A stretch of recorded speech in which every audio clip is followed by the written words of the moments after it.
Voilà, Jean chapitre 16, verset 1, verset 4. Je vous ai dit ces choses afin que vous ne soyez point scandalisés. Ils vous chasseront des synagogues.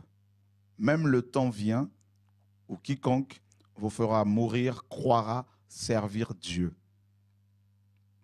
Et ils vous feront ces choses parce qu'ils n'ont point connu le Père ni moi. Mais je vous ai dit ces choses afin que quand l'heure sera venue, n'est-ce pas, ils vous souviennent, donc ça c'est du vieux français, que je vous les ai dites. Et je ne vous ai point dit ces choses dès le commencement parce que j'étais encore avec vous. L'enseignement du maître est très clair.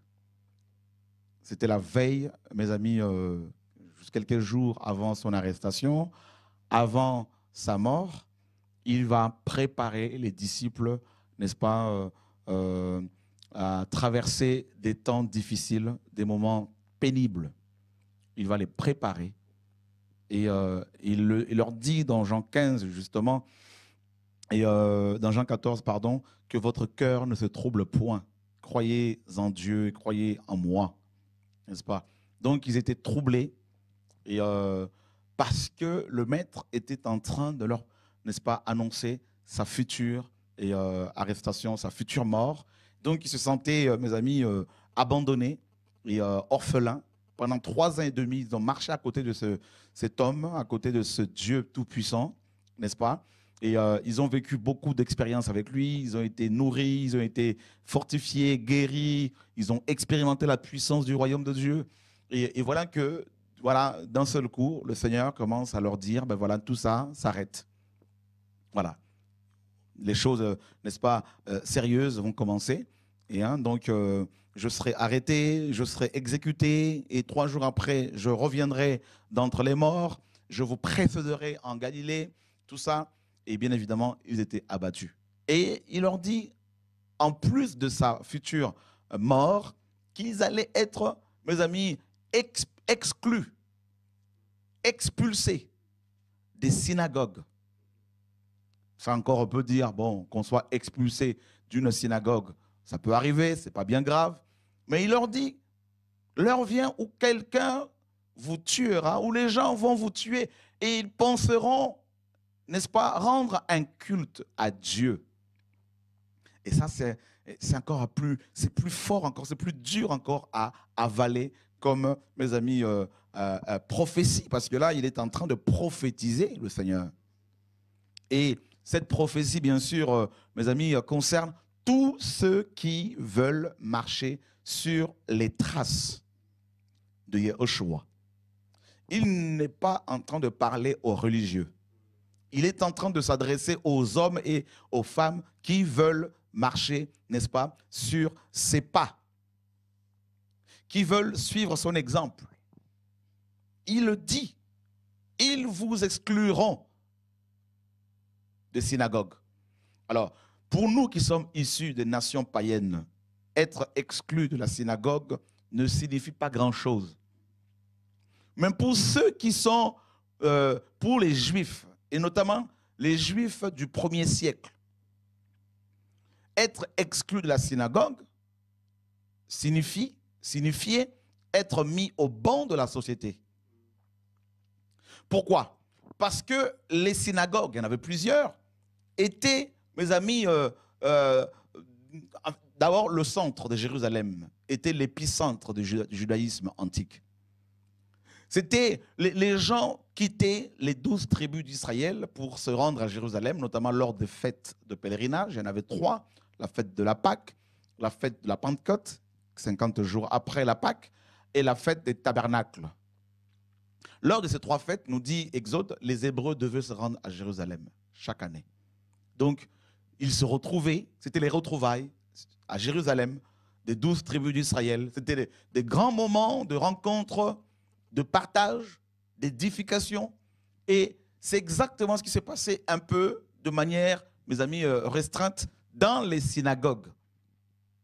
C'était un lieu de rencontre, un lieu de partage, n'est-ce pas? Et les choses que les uns et les autres vivaient, les problèmes que les Juifs rencontraient dans le pays, problèmes politico-économiques, tous ces problèmes étaient, n'est-ce pas, et, ils en parlaient en fait dans les synagogues. Donc être exclu de la synagogue, mes amis, pour un Juif de l'époque, était, mes amis, pénible à accepter. Prenons par exemple un passage dans Jean chapitre 9, par exemple. Jean chapitre 9. On connaît tous pratiquement l'histoire de l'aveugle de naissance, n'est-ce pas, dont les parents étaient convoqués pour témoigner, attester que cet enfant était bel et bien né aveugle. Vous voyez? Et donc nous sommes dans Jean, Jean chapitre 9, j'étais sur le chapitre 8. Et voilà, donc Jean chapitre 9, nous lisons à partir du verset, voilà, verset 19. Ou même 18. Mais les Juifs ne crurent point que cet homme eût été aveugle et qu'il eût recouvré la vue, jusqu'à ce qu'ils eurent appelé le père et la mère de celui qui avait recouvré la vue. Donc ils ont convoqué ses parents, n'est-ce pas, les parents de cet aveugle, donc les Juifs, les pharisiens, les scribes, les chefs, et ils les interrogèrent, disant, est-ce ici votre fils que vous dites être né aveugle? Comment donc voit-il maintenant? Son père et sa mère leur répondirent et dirent, nous savons que c'est ici notre fils, c'est du vieux français, et qu'il est né aveugle. Mais comment il voit ou qui lui a ouvert les yeux, nous ne le savons. Il a de l'âge, interrogez-le, il parlera de ceux qui le regardent. Et regardez le verset 22, son père et sa mère dirent ces choses parce qu'ils craignaient les Juifs. Car les Juifs avaient déjà arrêté que si quelqu'un avouait être le Christ, il serait chassé de la synagogue. Pour cette raison, son père et sa mère dirent, il a de l'âge, interrogez-le lui-même. Vous vous rendez compte, frères et sœurs? Donc, leur enfant est né aveugle. Il avait au moins, quand ils disent qu'il a de l'âge, donc on suppose qu'il pouvait avoir au moins 40 ans. Ses parents vont être convoqués par les chefs, ceux qui avaient le contrôle, mes amis, ceux qui dirigeaient le Sanhédrin, la haute cour juive, mes amis, comme un peu le tribunal de l'époque, donc juif bien sûr. Ses parents vont être convoqués et les Juifs vont leur demander, est-ce là votre fils que vous dites être né aveugle? Logiquement, ils auraient dû se réjouir et dire haut et fort, effectivement, messieurs les chefs, nous vous le confirmons, c'est notre fils, il est né aveugle et aujourd'hui il voit. Et qu'est-ce qu'ils vont dire? Par peur, par crainte d'être exclu de la synagogue, ben, il a de l'âge, interrogez-le. Vous vous rendez compte, frères et sœurs, la peur que les Juifs avaient, n'est-ce pas, d'être exclus de la synagogue, d'être exclus. Alors il faut remonter encore à l'époque de Moïse. Souvenez-vous, lorsque Myriam, sœur de Moïse, et Aaron avaient murmuré contre ce dernier, donc contre leur frère Moïse, la Bible nous dit que Dieu va convoquer les trois dans la tente d'assignation. Et Dieu va frapper Myriam, n'est-ce pas, de la lèpre. Et elle va être exclue pendant 7 jours du camp. Car les lépreux, à l'époque de Moïse, n'avaient pas droit de citer en Israël. Et ils étaient exclus de la synagogue, exclus du temple, exclus du tabernacle notamment, parce que les synagogues n'existaient pas encore à l'époque de Moïse. Donc, ils étaient exclus du camp. Et frères, c'était terrible. Donc, ils étaient en fait, en gros, exposés aux bandits, exposés aux animaux, aux attaques d'animaux sauvages. C'est ça, être hors du camp. Donc, les parents de l'aveugle, ici, quand ils disaient aux pharisiens que leur enfant avait de l'âge, qu'il fallait qu'il l'interroge lui-même, c'est parce qu'ils ne voulaient pas être considérés comme des lépreux. Car la lèpre était la maladie la plus répugnante sous Moïse.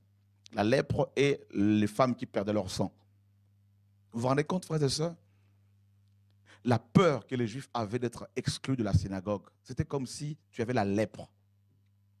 Donc quand Jésus-Christ de Nazareth dit ici que ses disciples seraient exclus. Et c'est encore le cas aujourd'hui, exclus des synagogues. Littéralement, pour un bon juif, il va comprendre, n'est-ce pas, si c'est un juif qui entendait cette parole, il comprendrait directement que être exclu de la synagogue signifiait être lépreux. Et les lépreux devaient crier partout, hors du camp, hein, lépreux, lépreux, lépreux, pour avertir tout le monde qui chercherait à les saluer, pour ne pas être contaminé. Il ne devait ni se marier, il ne pouvait ni se marier, ni avoir d'amis, ni toucher quoi que ce soit, parce que toutes les choses qu'il touchait étaient contaminées, souillées. C'est terrible.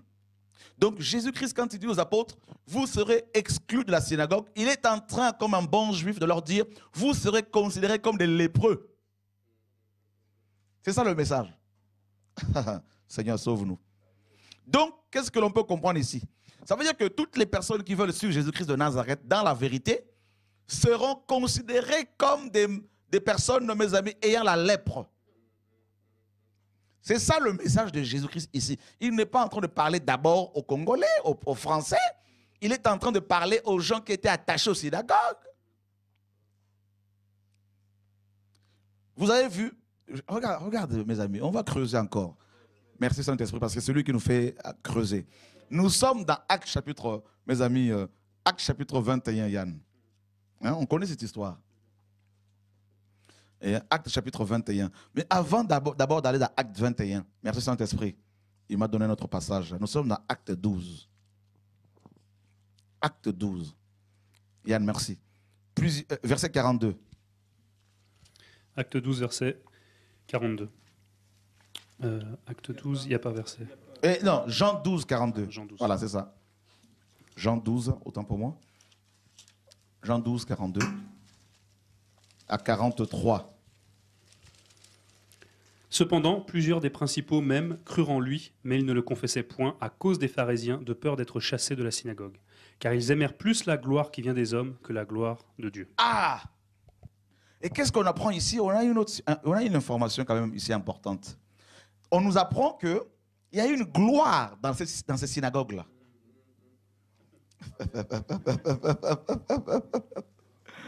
Mais c'est une gloire qui émane des hommes.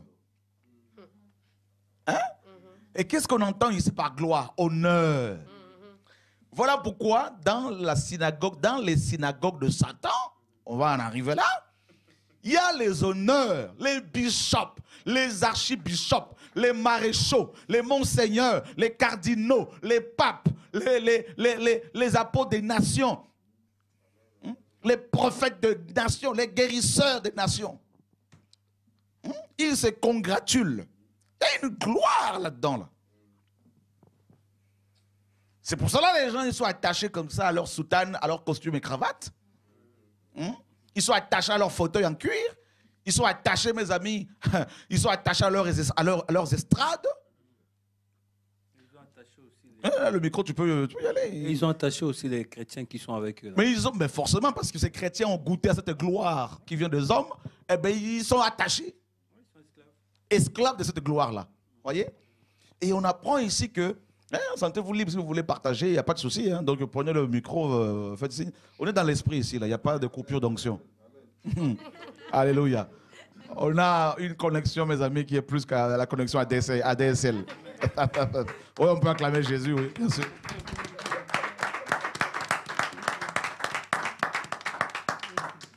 C'est vraiment dans la liberté, car là où est l'Esprit du Seigneur, là où il y a la liberté.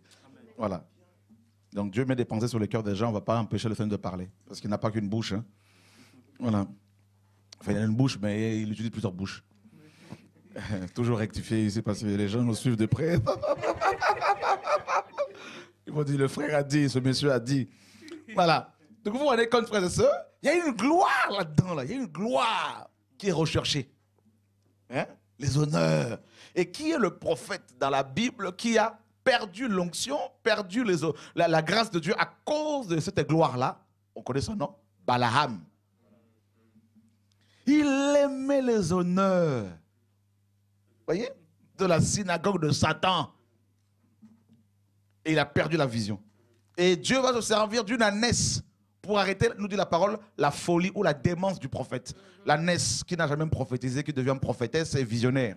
Juste d'un jour pour arrêter la démence du prophète. Voilà pourquoi Dieu va utiliser des gens considérés comme mes amis Ness, comme animaux pour arrêter les grands bishops dans leur folie. Voilà. Alors, la Bible dit que beaucoup des principaux chefs avaient reconnu que Jésus-Christ était de Dieu.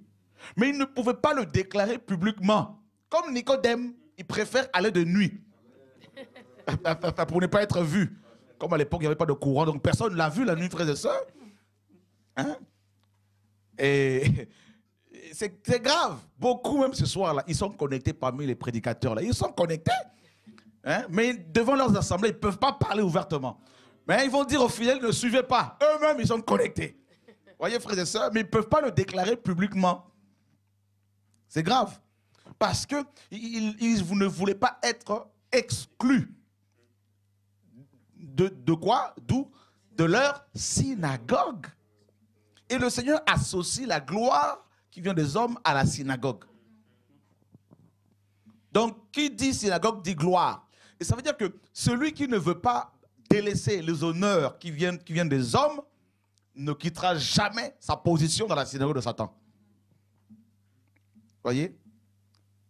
Vous savez, pour attacher les gens à cette gloire, on leur donne des titres. On leur confie des charges de responsabilité.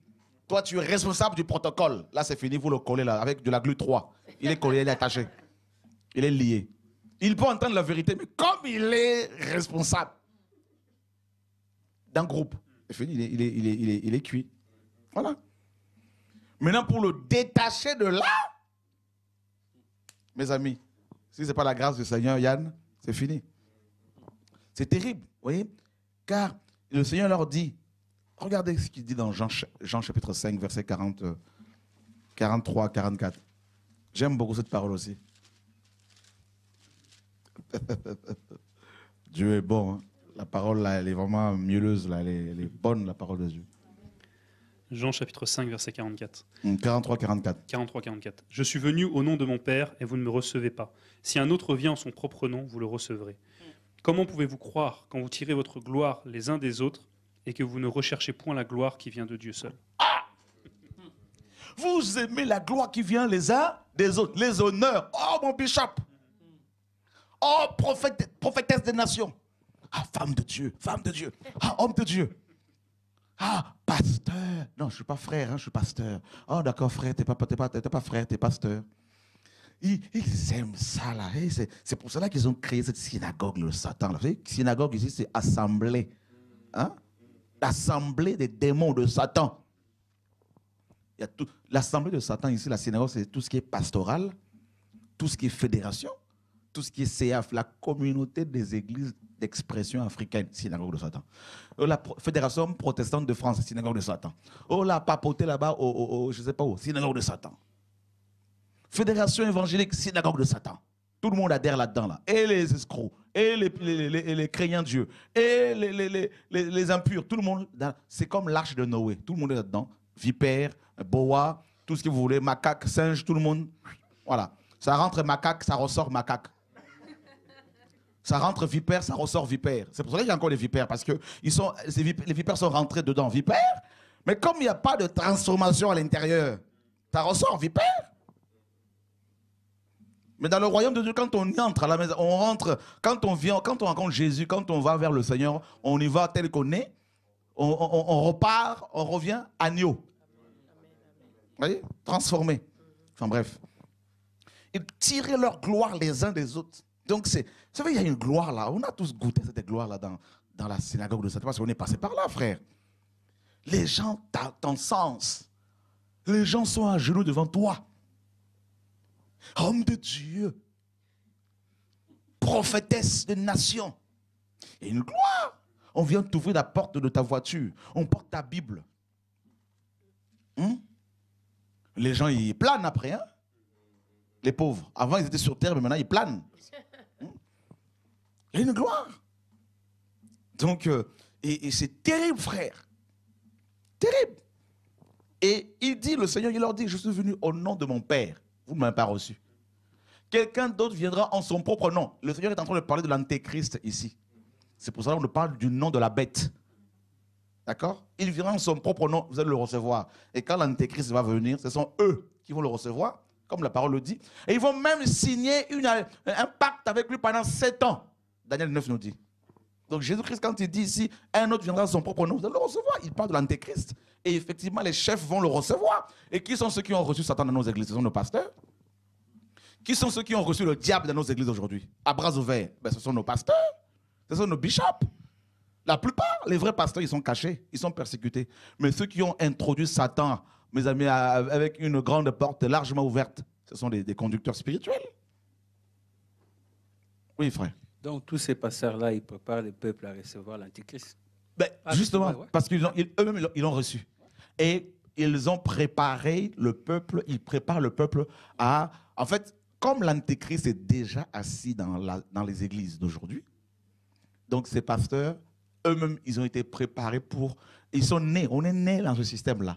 Et malheureusement, ils préparent de plus en plus le peuple, alors que l'Antéchrist est déjà assis dans les assemblées. Et ces pasteurs continuent à préparer le peuple, n'est-ce pas, à l'adoration ouverte maintenant de Lucifer. À mûrir cet esprit en eux. Bien sûr.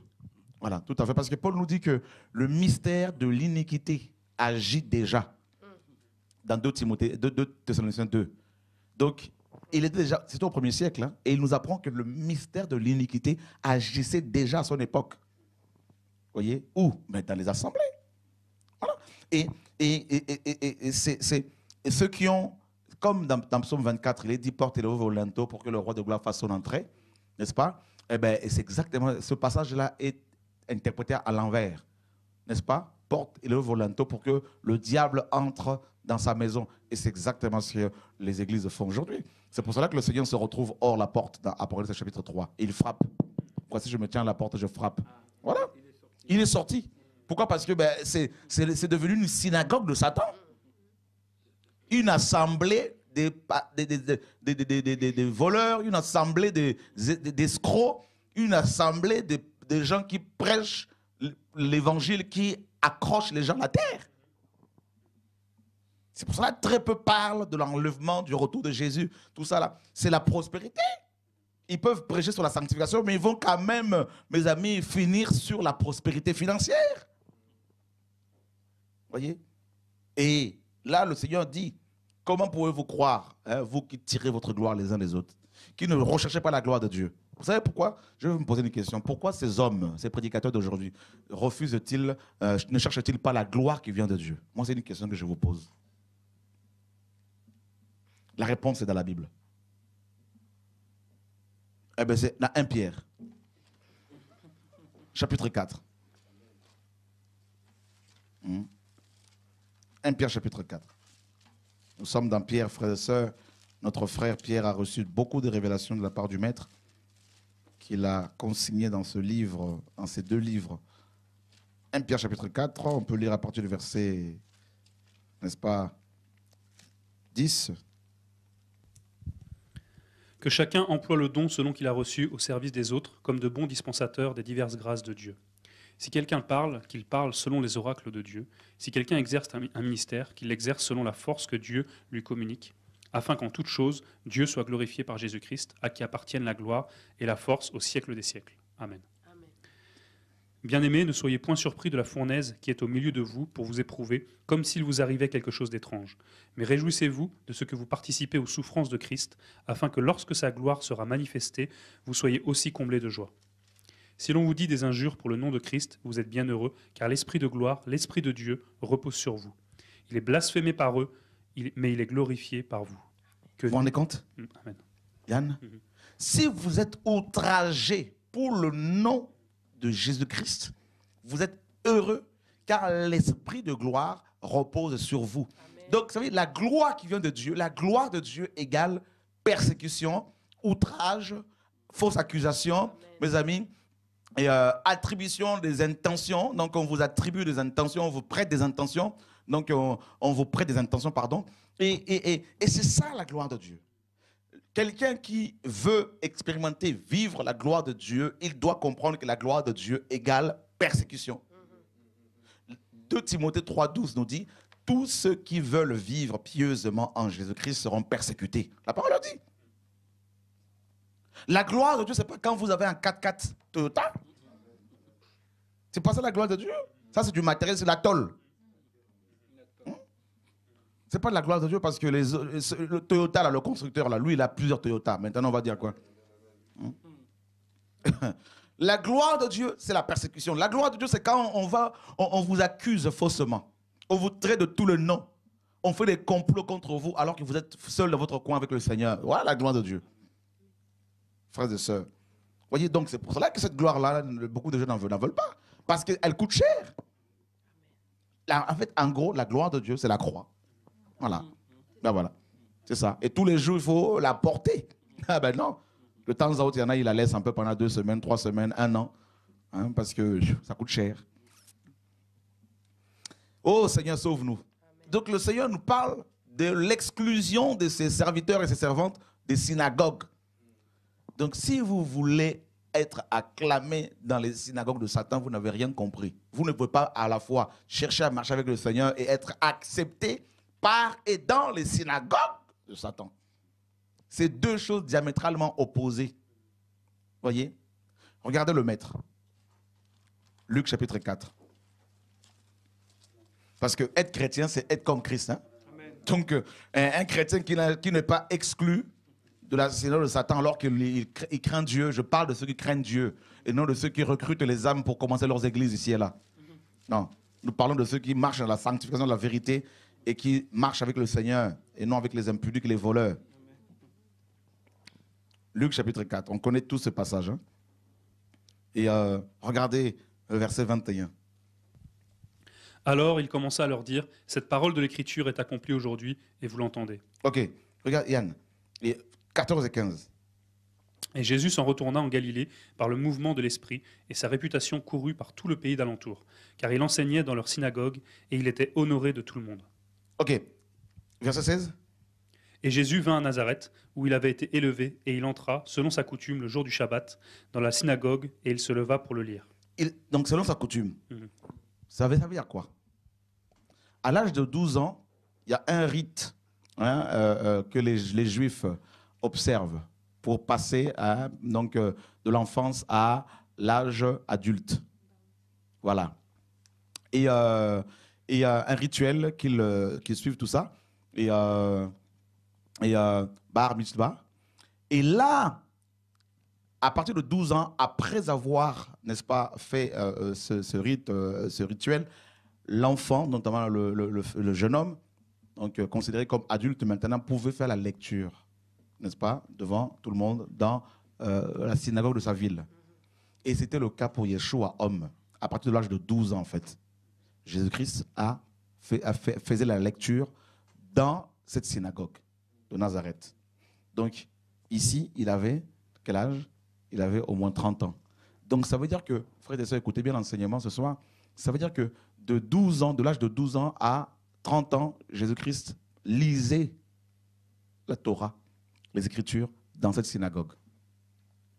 Il n'avait pas de problème. Donc ça veut dire que pendant 18 ans, selon sa coutume, nous dit la parole, selon ses habitudes, pendant 18 ans, Jésus-Christ lisait les Écritures dans cette synagogue et tout le monde l'acclamait parce que c'était un enfant. Il n'avait pas encore reçu l'onction royale pour commencer le ministère. En fait, en tant qu'homme, j'entends par là, pas en tant que Dieu.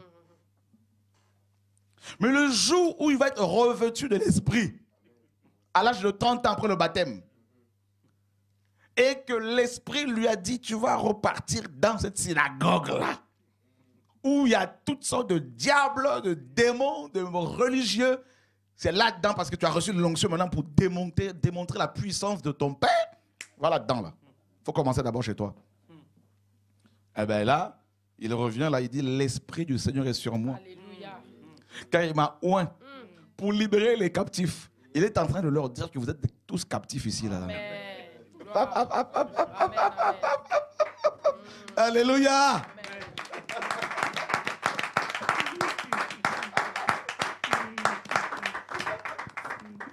Il leur dit pour que les aveugles recouvrent la vue. Il est en train de leur dire, vous êtes tous aveugles là-dedans. Frère, qui pouvait accepter cette parole? Ceux qui ont le cœur blessé, tous, il les a alignés, frère. Hein? Comme on dit, il les a lavés avec la parole. Non mais, et regardez la réaction, mes amis. Regardez la réaction de tous ces chefs de synagogue, de tous ces pharisiens qui étaient là, mes amis, à qui le Seigneur disait, devant leurs oeils, hein, tous aveugles, tous possédés. Il leur dit quoi? Et, mes amis, le verset 22. Tous lui rendaient témoignage et admiraient les paroles de grâce qui sortaient de sa bouche. Et il disait, n'est-ce pas le fils de Joseph? Voilà. Tu vois comment il minimise? Quand il lisait avant qu'il n'ait reçu l'onction, il ne disait pas, n'est-ce pas le fils de Joseph? Mais quand, une fois qu'il a reçu l'onction et que cette parole maintenant a commencé à cogner, ils ont minimisé, on le connaît. On connaît ses parents. On a vu. Vous voyez comment les gens sont? On l'a vu naître. Pour minimiser ton appel, voilà, on connaît. Et qu'est-ce qu'il leur dit? Et il leur dit, vous me direz sans doute ce proverbe, médecin, guéris-toi toi-même, fais aussi ici, dans ta patrie, tout ce que nous avons entendu dire que tu as fait à Capernaum. Mais il dit, je vous dis en vérité que nul prophète n'est reçu dans sa patrie. Je vous dis en vérité, il y avait plusieurs veuves en Israël au temps d'Élie, lorsque le ciel fut fermé 3 ans et 6 mois, tellement qu'il y eut une grande famine par tout le pays. Néanmoins, Élie ne fut envoyé chez aucune d'elles, si ce n'est chez une femme veuve de Sarepta, à Sidon. Il est en train de leur dire que vous êtes tous des veuves là-dedans. Là. Vous êtes tous dans la famine. En fait, c'est ça le langage. Il est en train de... Oh non, mais le Seigneur est trop fort. Il est en train de leur dire, vous êtes tous dans la famine spirituelle ici. Là. Il n'y a rien. Tous ces enseignements de vos dirigeants, là, famine spirituelle, rien. Hein? C'est une belle, mes amis, une belle image ici, là, une belle métaphore ici, une belle comparaison, frères et sœurs, n'est-ce pas? Et on continue, il ne s'est pas arrêté là, le maître. Hein? Verset 27, il y avait aussi plusieurs lépreux en Israël au temps d'Élisée le prophète. Toutefois, aucun d'eux ne fut guéri, si ce n'est Naaman le Syrien. C'est grave ici. Les Syriens étaient leurs ennemis. Il est en train de leur dire, vous êtes tous ici des lépreux, tous, des exclus de la synagogue de Dieu. Vous faites partie de la synagogue des hommes, mais vous êtes exclus de la synagogue de Dieu parce que vous êtes des lépreux spirituels. Mais qui pouvait entendre ce message-là? Honnêtement. La chair a commencé à réagir, à bouillonner, frères et sœurs. Hein? Il est en train de leur dire que ce message-là, ce sont les païens qui vont le recevoir. C'est pour cela qu'il a suscité Paul. Et les païens recevaient le message du temps. Ils s'en réjouissaient. Les Juifs, beaucoup de Juifs se braquaient. C'est ce que le message du maître ici. Et on continue. Verset 28, et ils furent tous remplis de colère dans la synagogue en entendant ces choses. Attends, David, Yann. La parole de Dieu est annoncée avec vérité. Amen. Quelle va être la réaction de ces hommes? Au lieu d'être remplis de Dieu, remplis de joie, parce que la bonne nouvelle est annoncée avec onction, avec démonstration, ils étaient remplis de colère. C'est comme si c'est Jésus-Christ qui les a remplis de colère. Mais frère, c'est terrible. C'est que la parole de Dieu, quand elle est prêchée dans toute sa vérité, elle produit 2 réactions. Elle produit la vie et la mort. Amen. C'est ce que Paul disait. Nous produisons 2 types d'odeurs. Hein? Paul disait. Aux uns, c'est l'odeur de la mort, aux autres, l'odeur de la vie. C'est terrible, frère. Rempli de colère. C'est pour cela que ceux qui prêchent le message du temps actuellement, à leur pasteur, il faut voir la réaction. La réaction. Et comment? Verset 29. Verset 29. Et s'étant levés, ils le chassèrent de la ville et le menèrent jusqu'au sommet escarpé de la montagne sur laquelle leur ville était bâtie pour le précipiter. Tu te rends compte? Ils vont le chasser de la synagogue. Pendant, mes amis, 18 ans, ils ne l'ont pas chassé. Parce qu'ils disaient, c'est encore un enfant, l'enfant du pays. Et il sait lire, il est gentil, il est vraiment, tout ça. À 12 ans, il pouvait discuter avec des grands docteurs dans le temple, il l'admirait. Mais là, avec l'onction, c'est autre chose. Libérer les captifs de leur contrôle, là. Alors ça, personne ne veut perdre ses ouailles. Hein? Parce que si on perd ses ouailles, il n'y a plus de salaire, il n'y a plus de retraite. C'est compliqué tout ça, là. Donc, cela veut dire dans nos synagogues, c'est interdit d'avoir l'esprit. Eh bien, il n'y a pas l'esprit. Donc, dès que tu as l'esprit, tu es exclu. exclu. Forcément. C'est terrible. Mais c'est terrible. Regardez une autre réaction des hommes de la synagogue. Nous sommes dans Acte 7. On connaît cette histoire avec notre frère Étienne.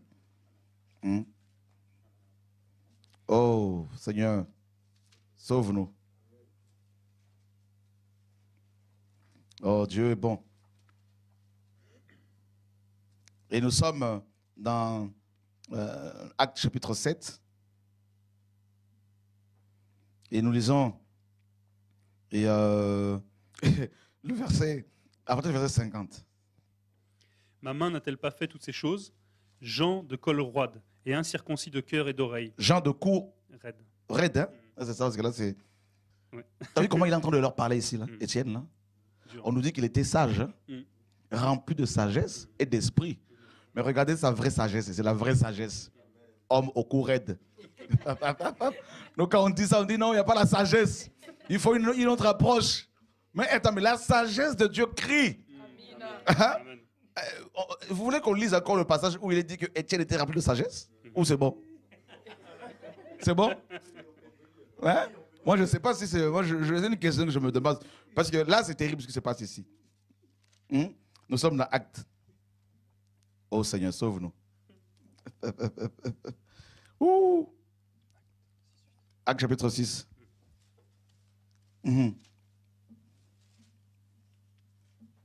Verset 5. Cette proposition plut à toute l'assemblée, et ils élurent Étienne, homme plein de foi et du Saint-Esprit, et Philippe, et Procor, et Nicamor, et Timon, et Parménas, et Nicolas, prosélytes d'Antioche. Et ils les présentèrent aux apôtres qui, en priant, leur imposèrent les mains. Et la parole de Dieu se répandait, et le nombre des disciples se multipliait beaucoup à Jérusalem. Et un grand nombre de sacrificateurs obéissaient à la foi. Ce qui était vraiment de Dieu. Or, Étienne, plein de foi et de puissance, faisait de grands prodiges et de grands miracles parmi le peuple. Plein de foi et de puissance. Hein? Dans d'autres versions, il est dit sagesse, non? De grâce. 6.3, tu peux le lire, ouais. C'est pourquoi, frères, obéissez parmi vous cet homme de qui l'on rende un bon témoignage, qui soit plein d'esprit, plein d'Esprit Saint et de sagesse, et que nous changerons de cet emploi. Voilà, plein de sagesse, hein, que nous chargerons de cet emploi. Vous voyez, donc on voit bien qu'Étienne ici était plein de sagesse. Alors allons maintenant voir là, dans le verset 9 là-bas. Là. 8 et 9, Yann. Puis, donc Acte chapitre 6, versets 8 et 9, puis il lui donna l'alliance de la circoncision, et ainsi Abraham engendra Isaac. 6, 9. 6, 8 à 9. 6, 8, Acte 6. Pardon. Or, Étienne, plein de foi et de puissance, faisait de grands prodiges et de grands miracles parmi le peuple. Verset 9. Mais quelques personnes de la synagogue, dites des affranchis, Donc voilà le nombre de synagogues ici auxquelles Étienne a eu à faire face. D'abord, on nous dit qu'il y a eu quelle synagogue? de la synagogue dite des affranchis. Des affranchis. D'accord? Donc les affranchis. Donc ça c'est la première synagogue. Hein, contre qui? Contre lesquels, parce qu'il y en avait plusieurs. Donc c'est la première synagogue avec laquelle Étienne a eu affaire. La synagogue des affranchis ou de libertins. D'accord? C'est-à-dire des juifs, n'est-ce pas? Et de la diaspora qui étaient libérés du joug. D'accord? Donc on continue, hein, du joug de leurs dirigeants politiques. Et de celle des Cyrénéens. Cyrénéens, donc deuxième synagogue. Des Alexandrins. Des Alexandrins, donc ici, des Africains, donc Alexandrie, donc en Égypte. D'accord? Donc il a eu affaire aux Cyrénéens, il a eu affaire aux Juifs de la diaspora, il a eu affaire aux Égyptiens, aux Africains. On continue. On comprend pourquoi beaucoup ne veulent pas non plus de la vérité. Et des hommes originaires de Cilicie et d'Asie. Même les Asiatiques là-bas, là, pareil. L'Orient, c'est comme si il a eu affaire aux 4 points cardinaux. Au moins plus de 4 synagogues. Étienne seul contre ces synagogues-là. Les affranchis, soi-disant. Mais les affranchis par rapport à quoi? Parce qu'ils n'aimaient pas la parole que Étienne prêchait. Affranchi par rapport à quoi? Par rapport à qui? Vous voyez, frères et sœurs, les libertins, le libertinage. Et on continue. Vous voyez? Alors, la synagogue de Satan, qu'est-ce qu'ils vont faire? Ils ne pouvaient résister à la sagesse, voilà, et à l'esprit par lequel il parlait. Un homme plein de sagesse, plein d'esprit, et il était seul contre ces synagogues. Alors, ils surbornèrent, n'est-ce pas, subornèrent des hommes qui disaient, nous lui avons, lui, proféré des paroles blasphématoires contre Moïse et contre Dieu. Et ils soulevèrent le peuple et les anciens et les scribes. Mais ce n'est pas possible, frère. À part ces synagogues-là, il y a eu le peuple aussi. Il y a eu aussi des pharisiens et des scribes.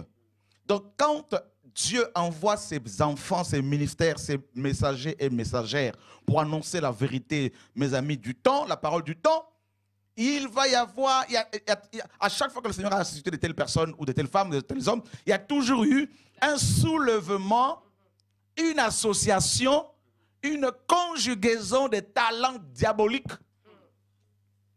des ministères de la synagogue de Satan pour détruire le messager ou la messagère.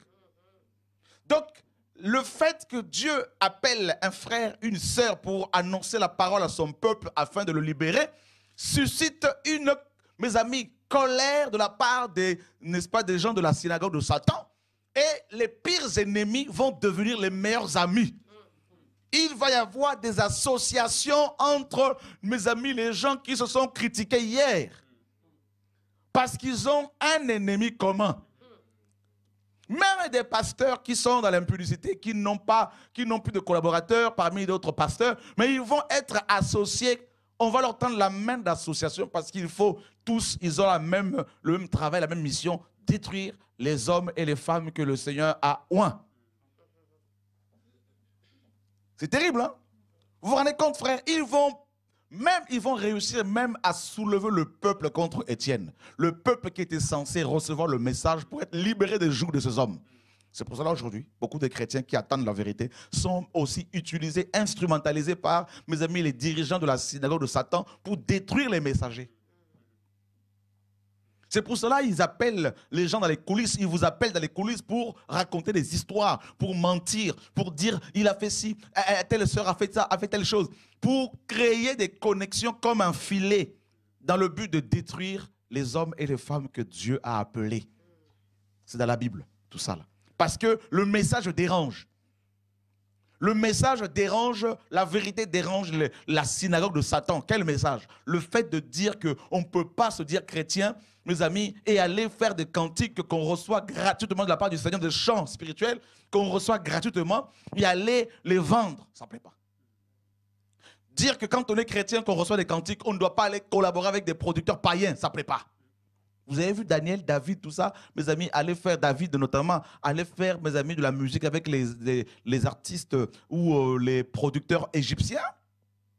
David, où vas-tu? Ben, je pars en Égypte, chercher, n'est-ce pas, me faire enregistrer dans un studio païen, avec des musiciens païens, avec de la musique païenne, il n'y a pas de problème. Et puis je veux l'introduire dans le temple pour notre Dieu, pour Yahvé, le feu étranger, le parfum étranger. Eh bien, ça ne plaît pas cela. Dire qu'il ne faut pas faire des conférences payantes, ça ne plaît pas. Dire que, mes amis, il ne faut pas faire du marketing dans les églises, ça ne plaît pas. Dire que, frères et sœurs, l'ordination, c'est diabolique, ça ne plaît pas. Dire que la théologie, c'est diabolique, ça ne plaît pas. Dire que la dîme, c'est la loi de Moïse, il ne faut plus la payer, ça ne plaît pas. Dire qu'on ne peut pas mettre ces photos ici et là pour, mes amis, sur les affiches, les albums, tout ça, pour faire des campagnes sur les miracles, ça ne plaît pas. Dire qu'il ne faut pas collaborer avec les païens, les voleurs, ça ne plaît pas. Ben voilà. Ce message-là. Dire que Jésus-Christ est le seul pasteur, le seul apôtre, le seul prophète, le seul, mes amis, alléluia, diacre ancien, véritable, ça ne plaît pas. Vous voyez? Dire aux gens il faut la sanctification, ça ne plaît pas. Donc pour te faire taire, il faut aussi qu'on trouve une histoire, qu'on te colle une histoire avec une femme, n'est-ce pas? Tout ça là, et que c'est ça, mais tout ça là pour de l'intimidation pour faire taire ceux qui doivent parler. Ceux et celles qui doivent parler. Parce qu'il y a aussi des femmes que Dieu appelle pour crier. Si l'âne de Balaam a pu parler, pourquoi pas les femmes, frères et sœurs? Pour parler, crier aussi. Prophétiser de la part du Seigneur. C'est grave. Étienne a souffert seul, hein, on nous dit ici. Un diacre, hein? Un diacre. On l'a consacré, on l'a reconnu diacre. Mais regardez ce que le diacre est en train de subir ici. Si un diacre rempli d'esprit et de sagesse a pu affronter toutes ces synagogues, le peuple, les pharisiens, les conducteurs de l'époque, et les apôtres alors.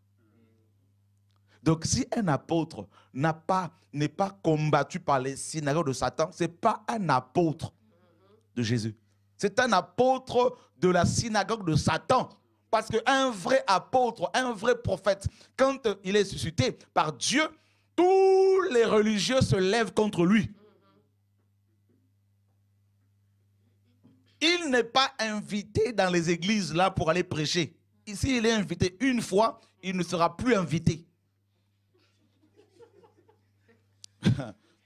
Mais les prophètes et les apôtres qui sont invités dans ces églises-là, frère, vous croyez que c'est des apôtres? Soit Dieu les a appelés, mais ils ont perdu la vision, ou soit ils n'ont jamais été appelés par le Seigneur. Parce que quand Paul arrivait quelque part, Acte 17, versets 5 à 6 nous disent quoi? C'est ces deux passages. On nous dit que, on va le lire, frères et sœurs, parce qu'il faut la parole, il faut qu'on y revienne, frère. Moi, j'aime la parole. Acte 17, Yann. Voilà les deux apôtres, Paul et Silas.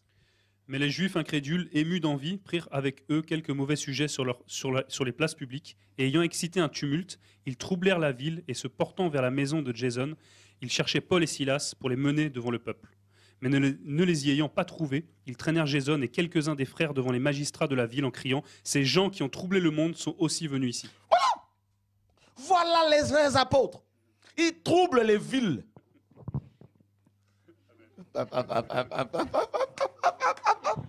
peut acclamer Jésus.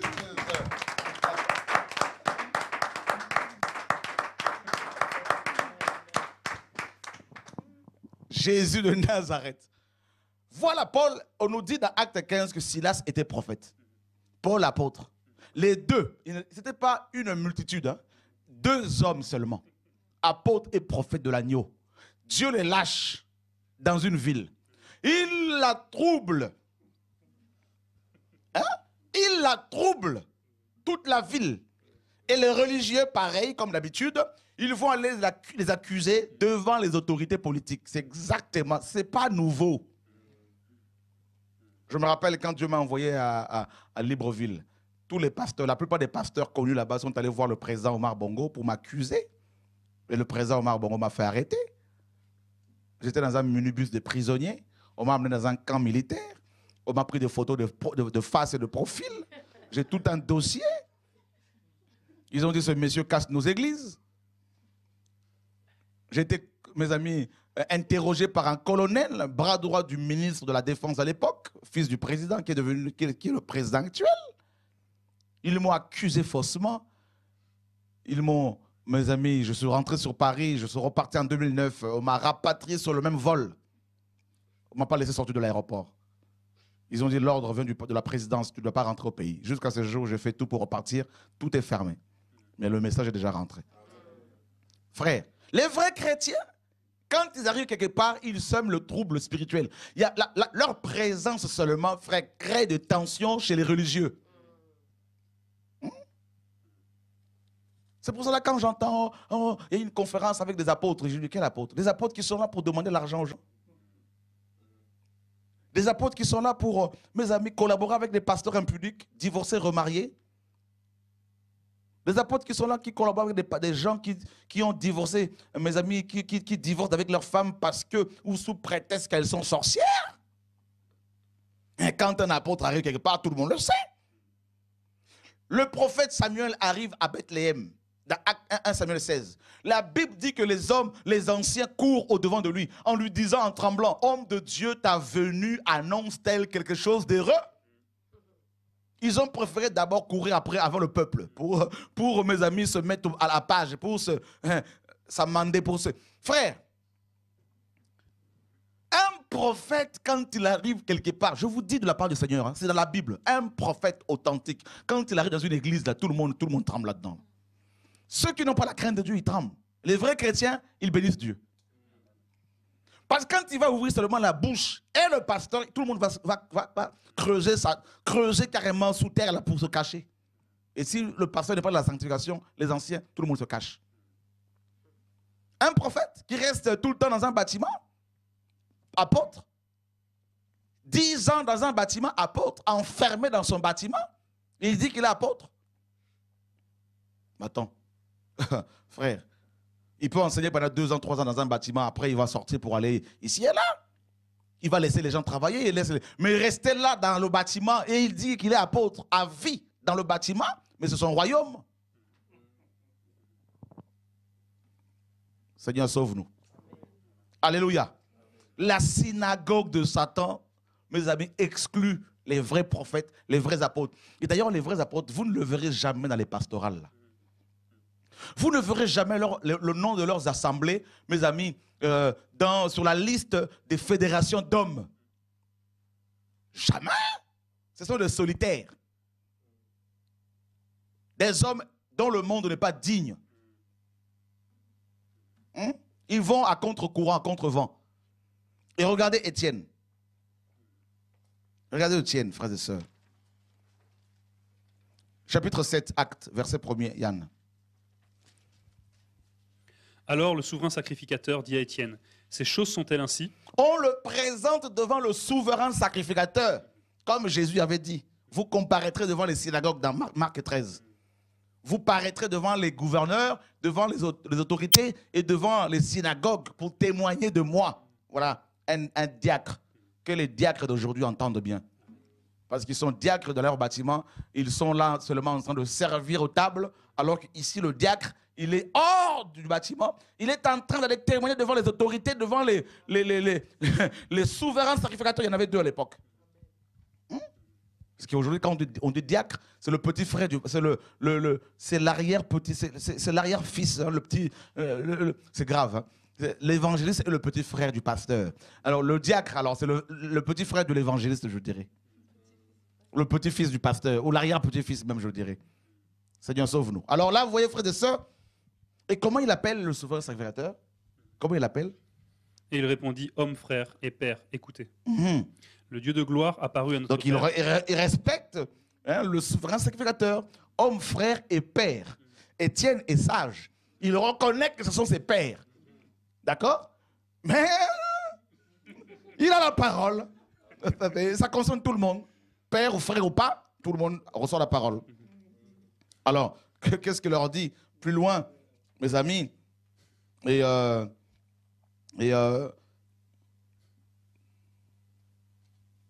Verset 48.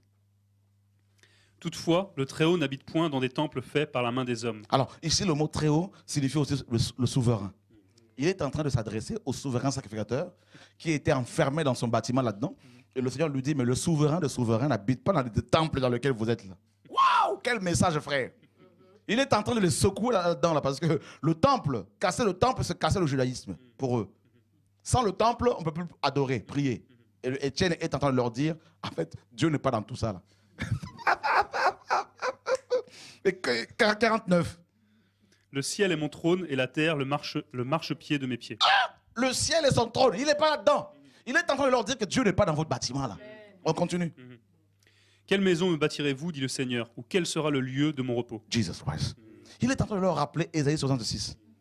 Vous êtes là, assis, là, dans votre temple, là, tout ça, là, vous êtes tous contents. Là. Un diacre, hein? Vous êtes tous contents, vous vous congratulez là-dedans, là, tout ça, les uns les autres, vous tirez votre gloire les uns les autres. Dieu n'est pas dedans. Dieu n'est pas dedans. Il n'habite pas dans ce bâtiment, il n'est pas là-dedans. Il leur dit ici que le régime a changé. Le sacerdoce a changé. Vous êtes en retard. Mes pères, mes frères. Oh, mes amis. Jesus. Verset 51. Jean au cou raide. Mais c'est terrible. Hein? Ah, il continue. Hein? Et incirconcis de cœur et d'oreille. Mais ça, c'est pas possible. C'est pas possible. Seigneur, envoie-nous des Étienne. Hein? Qu'il nous envoie des Étienne, frères, des hommes, des femmes, mes amis, qui n'ont pas peur de prier, de parler de la part du Seigneur, frères et sœurs. Jesus Christ. Mes amis, il est en train de traiter, mes amis, le souverain sacrificateur d'incirconcis. Or, un incirconcis ne pouvait pas accéder au temple. Il est en train de leur dire, vous avez accédé au temple de Dieu et vous êtes incirconcis. C'est grave pour un juif de ne pas être circoncis. Et regarde, incirconcis de cœur et d'oreille. C'est grave, hein? Vous vous obstinez toujours contre l'Esprit de Dieu, le Saint-Esprit. Vous faites comme vos pères l'ont fait. Il leur rappelle leur histoire, d'où ils sortent. Un chien ne peut donner naissance qu'à un chien. Une chienne engendre un chien, les chiens. Donc, oh, mes amis, lequel des prophètes et vos pères n'ont-ils pas persécuté? Ils ont même tué ceux qui ont prédit l'avènement du juste. Que maintenant vous avez, n'est-ce pas, duquel maintenant vous avez été les traîtres et les meurtriers. Il est en train de leur dire que vous êtes des traîtres et de meurtriers. Jesus Christ. Quelle sagesse ici. Quelle sagesse. Oh, Seigneur, enseigne-nous ce soir. Hein? Vous qui avez reçu la loi par la disposition des anges et qui ne l'avez point gardée, en entendant ces paroles, en entendant ces choses, leur cœur s'enflamma de colère. Et ils grinçaient les dents contre lui. On entendait leur grincement de croc, croc, croc, croc, croc. Qui peut... Il y a quelqu'un a quelque chose à dire ici, là. C'est magnifique ce qui se passe ici, là, frère. Nous assistons à une scène terrible ici. Hein? Blaise, tu veux quelque chose à dire? C'est terrible ici. Un seul homme, mais rempli de Dieu. Et il est dangereux pour les religieux. Dangereux. Mais donc, des fois, nous devons nous conduire comme des lions rugissants aussi. Hein? Amen. Comme l'a fait Étienne. Ben, bien sûr. Ouais, pour la justice. Alléluia. Amen. Ouais.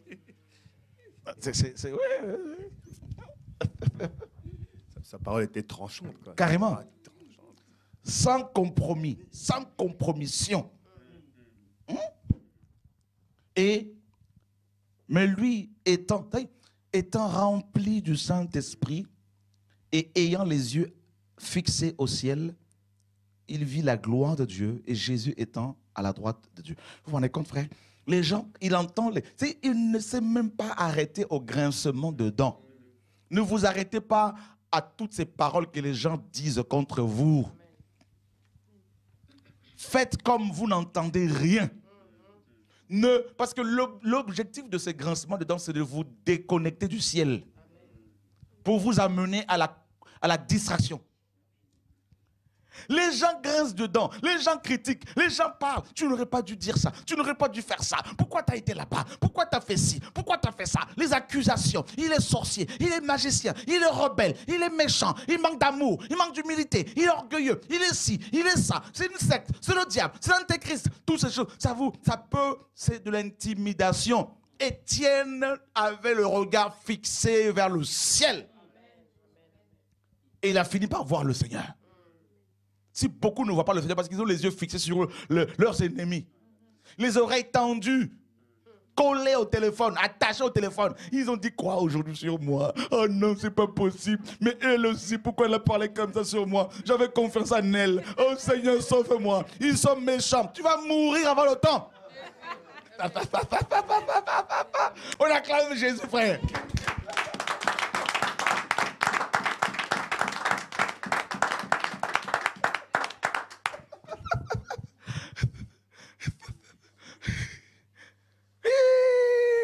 Étienne est un modèle.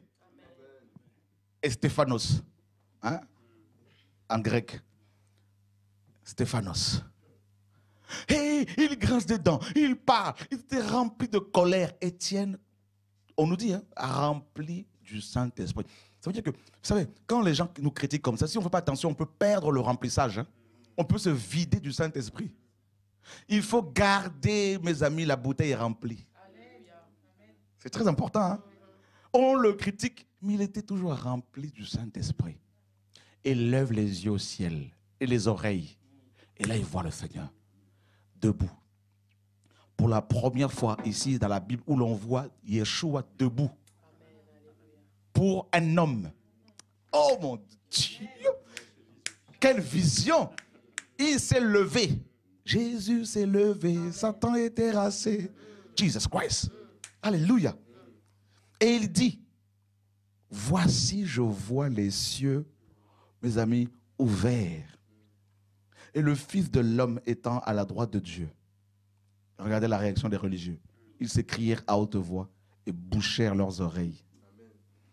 C'est-à-dire qu'ils se sont eux-mêmes destinés à l'enfer. Les oreilles étaient déjà bouchées spirituellement. Et là, ils les ont bouchées physiquement. C'est-à-dire, aujourd'hui, on dira, ils se sont déconnectés du message physiquement. Et là, mes amis, et tous d'un accord, ils se jetèrent sur lui. C'est exactement ce qu'il faut. Hein. Tous d'un accord. Hein. Tous. Et le peuple, et le Sanhédrin, et les synagogues, les 4 synagogues, là, tout ça, là, toutes ces synagogues, et les pharisiens, et les scribes, tous se sont jetés sur lui. C'est ce que les gens font avec les vrais enfants de Dieu. Et l'ayant tiré hors de la ville. Vous savez pourquoi? Ils l'ont tiré hors de la ville parce que c'était un lépreux pour eux. Et il ne devait pas mourir dans la ville. C'est pour cela que même Christ nous dit la parole et a été crucifié hors de la ville. Vous voyez? C'est pour cela que ceux qui suivent Jésus-Christ de Nazareth sont toujours hors de la ville. Hors du système des hommes. On les sort des villes. On les chasse des synagogues. Et c'est là qu'ils sont crucifiés. Dans la solitude. Seuls avec Dieu. C'est pour cela que Hébreu nous dit, sortons de la ville pour aller vers lui. En portant son opprobre. Ils en sortent de la ville. Pour ne pas que leur ville soit souillée, soi-disant. Et là, mes amis, ils le lapidèrent. Les témoins mirent leurs vêtements aux pieds d'un jeune homme nommé Saul. Même Saul croyait servir Dieu en tuant les chrétiens. Et s'étant mis à genoux, oh quelle image, on le lapide et il s'est mis à genoux. Ils l'ont traîné. Ça veut dire que, j'imagine, frère, que pendant qu'on le traînait, il a dû se blesser de partout. Terrible. Et il arrive hors de la ville. Il n'a même pas prononcé une parole contre ces hommes. Il s'est mis à genoux. Et il n'a même pas perdu, mes amis, son temps. Il n'a pas perdu du temps. Il n'a pas été déconnecté de sa relation avec le Seigneur. Il est resté en prière. Il s'est mis à genoux. Et il dit, Seigneur, ne leur impute point ce péché. Waouh! Il était lapidé. Des pierres cognées sur son visage, ses yeux, ses narines, sa bouche, ses dents qui se cassaient. Les oreilles, il saignait de partout. La lapidation n'est pas, mes amis, la mort par lapidation fait partie des morts, mes amis, terribles, horribles. Et quand il eut dit cela, il s'endormit. Et il a dit, bien sûr, Seigneur Jésus, reçois mon esprit. Seigneur Jésus, reçois mon esprit. Quelle parole. Et là, nous apprenons que quand les chrétiens meurent en Christ, ben, leurs esprits rentrent à la maison. Quel soulagement. Waouh. Donc la mort est un gain pour les vrais enfants de Dieu. Frères et sœurs, ne faites pas partie de la synagogue de Satan pour combattre les vrais enfants de Dieu qui craignent Dieu. C'est terrible. Et la parole nous dit dans Apocalypse, mes amis, les 2 églises potables, c'est-à-dire l'église de Smyrne et l'église de Philadelphie. Il y en a 7 en tout, mais 2 sont, mes amis, agréés par le Seigneur. Et ces 2 églises-là, Smyrne et Philadelphie, sont combattues par la synagogue de Satan. Et le Seigneur l'a dit, ceux qui sont de la synagogue de Satan, qui se disent juifs et qui ne le sont pas, que tu as trouvé menteur. Et le Seigneur dira que même mon témoin fidèle, Antipas, qui a été mis à mort chez vous par la synagogue de Satan. Frères, sœurs, avant le retour de Yeshua, les vrais chrétiens marcheront à contre-vent, à contre-courant, seront détachés par le Seigneur de toutes sortes de liens, de collaboration, d'amitié avec des soi-disant chrétiens, avec de la mauvaise compagnie.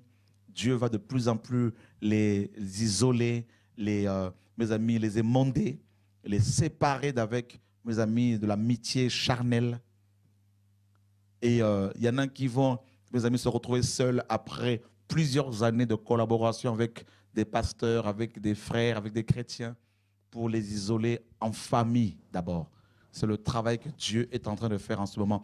Dieu isole de plus en plus ses vrais enfants dans le monde entier, les sort de plus en plus de ses synagogues pour que chaque famille ait un culte familial, une relation personnelle avec le Seigneur. Et des hommes vont retrouver leurs femmes, leurs enfants, vont bâtir leurs églises dans les maisons. Et tout ça, des églises familiales d'abord. L'homme, sa femme et les enfants, ils vont prier, méditer la parole, adorer le Seigneur ensemble. Il y en a qui vont acheter des guitares, des pianos, des synthés pour chanter avec les enfants. Et c'est ça que Dieu veut d'abord. Frères et sœurs. Oh oui, croyez-moi. Et je vous assure, depuis que j'expérimente cela avec ma femme, mes enfants, l'église de maison, mes amis, on vit des belles choses avec le Seigneur. On peut partager avec des frères et sœurs, oui, mais c'est d'abord la maison. Alléluia. On peut témoigner. La parole est à chacun. Alléluia. Gloire à Dieu. Bonsoir. Comment vas-tu? Bien. Tu vis ces choses avec tes parents? Oui. Et comment ça se passe? Ça se passe bien, on voit des miracles. Amen. Voilà. C'est beau. C'est beau, frères et sœurs. Ce que Dieu fait. Mes amis, on nous a témoigné, on nous a donné le témoignage d'une jeune sœur, d'une jeune fille à Bruxelles qui a moins de 12 ans. Dieu l'a ravie au ciel, elle a vu l'enlèvement de l'église. Tout ça là, et si c'est possible que cette jeune fille vienne ce samedi pour témoigner de ce que Dieu lui a montré, ce serait une bonne chose en tout cas. Et on en parlera, donc je vais voir si je peux joindre ses parents. C'est beau ce que Dieu lui a montré. Mes amis, développez, s'il vous plaît, un conseil. Mettez en place un culte familial chez vous à la maison. Ne laissez aucun apôtre, ne laissez plus ces apôtres, ces pasteurs, ces bishops vous manipuler, vous contrôler, vous donner des ordres, mes amis, ou des conseils qui n'ont rien à voir avec la parole de Dieu. Oh, frères et sœurs, bâtissez votre relation avec le Seigneur. Priez avec vos femmes, avec vos enfants, avec vos maris. Frères et sœurs, vous allez vivre des grandes bénédictions du Seigneur. Vous savez, quand les parents prient pour leurs enfants, même s'ils sont malades, si les parents chrétiens prient pour leurs enfants au nom de Jésus-Christ de Nazareth, frère, il y a des miracles qui s'opèrent. Dieu guérit, Dieu sauve. Amen. Abraham a béni ses enfants, n'est-ce pas? Isaac a béni ses enfants. Jacob, dans Genèse 49, a béni ses enfants. Mes amis, nous avons, nos parents, la charge, l'autorité de Christ, si nous craignons Dieu, pour bénir nos enfants au nom de Yeshua, frères et sœurs. C'est pour cela, frère, il est temps d'arrêter de courir après les pasteurs, après les synagogues de Satan. Frère, développez cette relation avec le Seigneur, avec vous, avec vos enfants, vos femmes. Mes sœurs, faites-le au nom de Yeshua. Au nom de Yeshua. Et si maintenant vous avez un culte familial, si vous avez un culte familial et qu'un faux prophète, un faux apôtre, qui font partie de la synagogue de Satan viennent pour vous séduire, si ce n'est pas vous, les frères, mes frères, qui le voyez, qui le discernez, eh bien, ce sera vos femmes. Si ce ne sont pas vos femmes, ce sera vos enfants. Amen. Parce que vous êtes soudés au nom de Yeshua, notre Seigneur et Sauveur.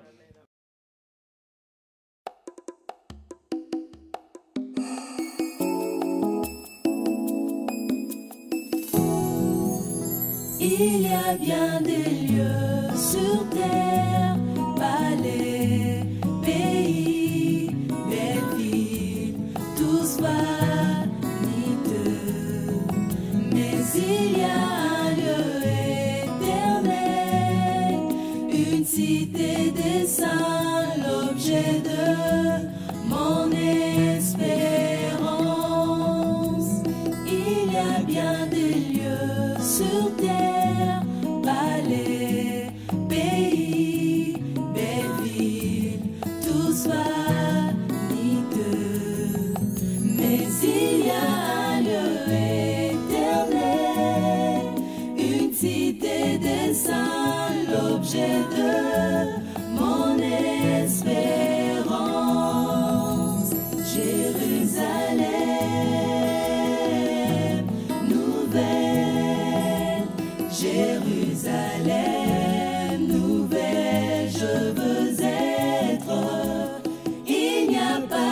écrit.